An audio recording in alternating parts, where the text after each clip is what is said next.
After very long time Prabhas की next upcoming movie the Raja Saab को लेकर कोई अपडेट्स आई है। एक्चुअली दो अपडेट्स है ये, जिसमें से एक ऑफिशियल है बाय म्यूजिक डायरेक्टर थमन। एक इंटरव्यू के दौरान म्यूजिक डायरेक्टर थमन ने राजा साहब को लेकर और खास करके उसके म्यूजिक, उसके सॉन्ग को लेकर जो कुछ भी कहा है ना, वो काफी शॉकिंग है। उनके स्टेटमेंट से ना लिटरली ये फील हो रहा है कि दी राजा साहब नो डाउट ये एक बहुत बड़ी मूवी तो है ही, लेकिन इसी के साथ साथ बहुत यूनिक भी है, जो प्रभास और उनके फैंस के लिए एक रिफ्रेशमेंट होगी। तो चलिए उस पर तो बात करेंगे ही, लेकिन इसी के साथ साथ आजकल ना एक न्यूज बहुत ही ज्यादा वायरल हो रही है कि राजा साहब पोस्टपोन होकर मार्च 2026 में चली गई है। तो क्या ये सच है? क्या सच में राजा साहब इस साल 2025 में नहीं आ रही है?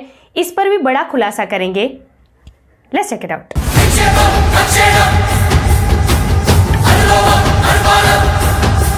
Hey everyone, welcome to film bay, मैं हिक्ता जानी। सो प्रभास की upcoming horror comedy movie the Raja Saab को लेकर आई है दो बड़ी अपडेट्स। सबसे पहले बात करते हैं ऑफिशियल अपडेट के बारे में, जो म्यूजिक डायरेक्टर थमन की तरफ से आई है। एक्चुअली एक पॉडकास्ट के दौरान ना उन्होंने दी राजा साहब की शूटिंग के बारे में और खास करके इसकी म्यूजिक के बारे में बहुत कुछ शॉकिंग रिवील किया है। वो कहते हैं the Raja Saab songs are being composed now, we have an intro song, love song and crazy dance number after a very long time for Prabhas. All old versions are scrapped and starting fresh to keep the pan India audience hooked. मतलब यहाँ पर थमन ये कहते हैं कि song composing का काम अभी अभी शुरू किया गया है।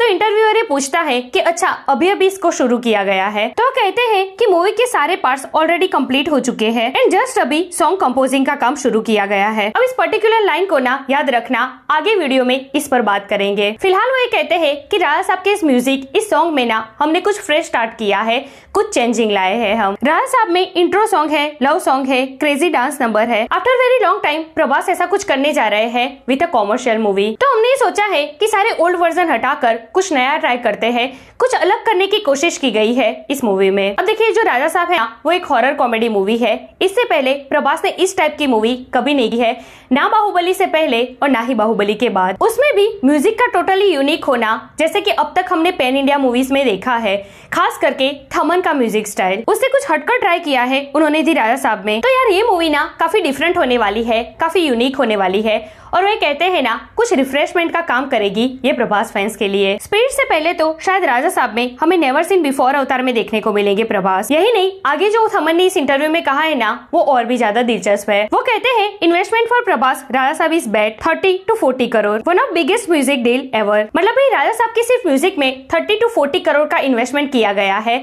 One of the biggest deal है ये म्यूजिक में। तो भाई अब तक जो लोग राजा साहब के 400 करोड़ के बजट पर सवाल उठा रहे थे ना कि प्रोड्यूसर ऐसे ही फेक रहा है, मूवी की हाइप बढ़ाने के लिए कुछ भी आंकड़े बोल रहा है। भाई 30 to 40 करोड़ की तो सिर्फ म्यूजिक डील हुई है इसमें। इसी के साथ भले ही एक हॉरर कॉमेडी मूवी है, लेकिन बहुत ही बड़े स्केल पर इसको प्रेजेंट किया जाएगा बड़े पर्दे पर। पैन इंडिया मूवी है, प्रभास है इसमें। एक्शन सीक्वेंस भी काफी बड़े स्केल पर शूट किए गए हैं, hand to hand fight, car के टॉप पर फाइट एंड ऑल। और ये भी तो सोचो कि प्रभास के बर्थडे पर जो मोशन पोस्टर रिवील हुआ था वो कितना कमाल का, कितना हटके था। एक डरावना फॉरेस्ट, उसमें एक मिस्टीरियस पर्सन, म्यूजिक बिल्कुल हॉरर फील हो रहा था। फिर वो हवेली, उसमें प्रभास का हॉरर प्लस रॉयल लुक, वो चेयर का उल्टा हो जाना, उस वक्त जो बीजीएम था यार, एक मोशन पोस्टर में एक ग्लिम्स जितना दिखा दिया था मेकर्स ने। तो उसे देखकर कहीं ना कहीं ये अंदाजा तो लगता है कि भाई इसका 400 करोड़ बजट ना कहीं वर्थ है। मुझे तो इसके ट्रेलर का इंतजार है। ट्रस्ट मी, जब भी इसका ट्रेलर आएगा ना, आप खुद ये कहोगे कि भाई स्पिरिट, फौजी, कल्कि 2, सलार 2 इसको कुछ देर के लिए भूल जाते हैं, हमें तो सिर्फ राजा साहब दिखाओ अभी। अब आते हैं इसके रिलीज डेट पर। तो देखिए कल से ना ये न्यूज बहुत ही ज्यादा वायरल हो रही है कि राजा साहब पोस्टपोन होके मार्च 2026 में चली गई है। अब ये एक बज़ है, मुझे नहीं लगता कि ऐसा कुछ हो सकता है। अभी रिसेंट इंटरव्यू में ही थमन ने कहा है कि भाई इस मूवी की पूरी शूटिंग रैप अप हो गई है, कंप्लीट हो चुकी है इसकी शूटिंग, और उसके बाद हमने सॉन्ग कंपोज करना शुरू किया है। तो यार देखो अभी तो मार्च 2025 चल रहा है, इसकी शूटिंग कंप्लीटली रैप अप हो चुकी है सिवाय सॉन्ग्स के। तो क्या सॉन्ग शूटिंग के लिए और एक साल लगाएंगे मेकर्स? चलो पोस्ट प्रोडक्शन वर्क भी ऐड कर लेते हैं, उसमें भी ज्यादा से ज्यादा 3-4 महीने जाएंगे। वो भी ज्यादा कह रही हूँ मैं, क्योंकि इस मूवी की शूटिंग के साथ साथ ना इसका VFX का काम भी चल रहा था। तो चलो फिर भी अगर हम गाने और सब कुछ मिला के 3-4 महीने गिने, चलो 6 महीने पकड़ के चलते हैं, फिर भी सितंबर 2025 उससे ज्यादा ये मूवी पोस्टपोन नहीं हो सकती। और वैसे भी राजा साहब का 2025 में आना बहुत जरूरी है, क्योंकि उसके बाद 2026 में फौजी को आना है। उसके बड़े बड़े स्केड्यूल कंप्लीट करते जा रहे हैं प्रभास। देन इस साल के एंड में स्पीड फ्लोर पर जाएगी। 2028 में ये मूवी 110% रिलीज होगी। देन कल की पार्ट 2 है, सलार पार्ट 2 है, ब्रह्म राक्षस है। तो इस सब में ये बहुत ही जरूरी है कि राजा साहब इसी साल 2025 में रिलीज हो जाए। तो मुझे राजा साहब की रिलीज के लिए ये मार्च 2026 वाली बात कहीं ना कहीं रूमर सी लगती है। फिर देखते हैं आगे क्या होता है। मेकर्स के नेक्स्ट अनाउंसमेंट का इंतजार करते हैं। तेरे पास कोई और रास्ता है? सो यहाँ ऐसे स्टूडेंट्स वीडियो। वैसे राजा साहब से आपको कितनी उम्मीदें हैं?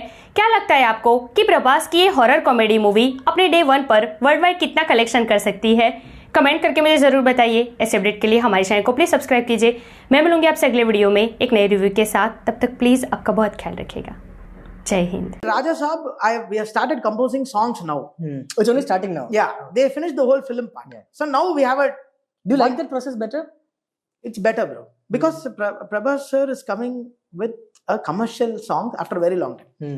He's getting an intro song, he's getting a melody, he's getting an item song. Like I'm sorry, I don't want to use the item word. He's getting like a crazy dance song. Got it. With all the 3 heroines, and he's getting one more love song, and it's the theme of the film. So everything is right now they have spaced for the next 5 months. They're shooting the songs and everything. So we are releasing one song. We are making it now, so it's fresh. Already we made so much of songs through the process. But now I said, no, let's change. Let's change. Yeah. Now they have not shot it, right? Wow. So now I thought, let's trash all the songs what we have done so far. My God. Let me make a new song. I have to be responsible. So I should say my director that this tune is dead. Is enough. It's over. This doesn't work now. And after all the updations, what I've done, so I have to see my update also. I'm coming after Daku, or I'm coming after OG, or whatever films. I'm coming after Jat. Yeah. So I should be updated always. I should not cheat my music first.